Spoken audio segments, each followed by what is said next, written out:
Következik Victorious, a Grizzly Network. Üdvözlet a Grizzly Network 2! 2 órás szórakozást kínálunk nektek! És van egy meglepetésünk a számodra. Nem fogsz inni a szemednek. Szakács, tapsz, gördeszkázni, Autót vezetni, tüsszenteni, dühösnek lenni, repülni, és még sok más. Ez túl szépnek hangzik ahhoz, hogy igaz legyen, amíg meg nem látod az összes kedvencedet a Grizzly Network 2. Hamarosan. A Grizzly Network. Mit tennél, ha a bátyáddal maradnál? A legjobb barátaid. És a legsikeresebb internetes műsor, a iCarly. Pontosan ezt teszik Carly és a barátai.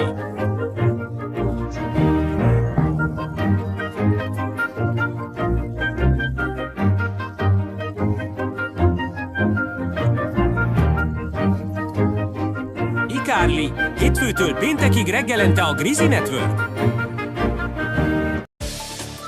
Következik a reklámszünet.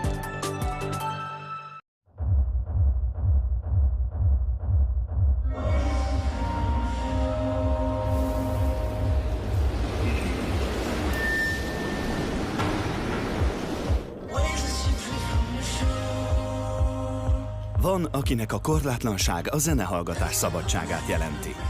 Találd meg a hozzád illőt a One-nál, mert nálunk minden tarifában ott a korlátlanság. One.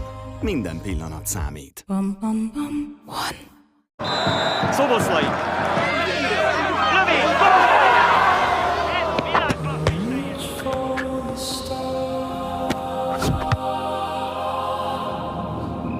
Összeállítottam az edzéstervet, amit kértél. Naponta gyakorolj! Testvérezők miért nem Az én órám biztos, hogy nem. A fókusz, a labdavezetés és az állóképesség. Ez igen. Gratulálok, elérted a célod. Gondold újra, mire vagy képes. Digitális jóságainkkal közelebb kerülhetsz céljaidhoz. Ez is egy országtuning. Telekom. Ennyi volt a reklámszünet. hétfőtől péntekig. Készülj fel az iskolára! Bell Ned's Declassified School Survival Guide. Szóval az iskola utáni túlélés nehéz lehet. High five. You're supposed to slap me back. De szerencsére itt van Ned. We all procrastinate a little. So how do you survive it? Yeah, I'll tell you later. Készülj az iskolába Bell Ned's Declassified School Survival Guide. Minden nap. A Grizzly Network.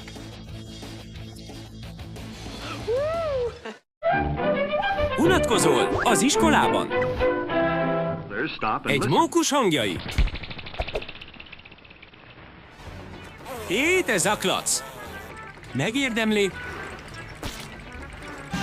Megszeged a szabályt. A nyuszi belelő ki a rókát a szökőkútba. Ő a barátod? Jobb az életed, de ez nem helyes. Murphy és Mitzi. Minden nap. A Grizzly Network. A legdicsesebb baba. A legbutább baba. És a legkommunikatívabb anyuka. A legjobb áruhák, a legjobb találatok és a legjobb ölőfegyverek. Maraton! A legjobb küzdelmek egész évben, minden hétfőtől péntekig este, valamint szombat és vasárnap délután.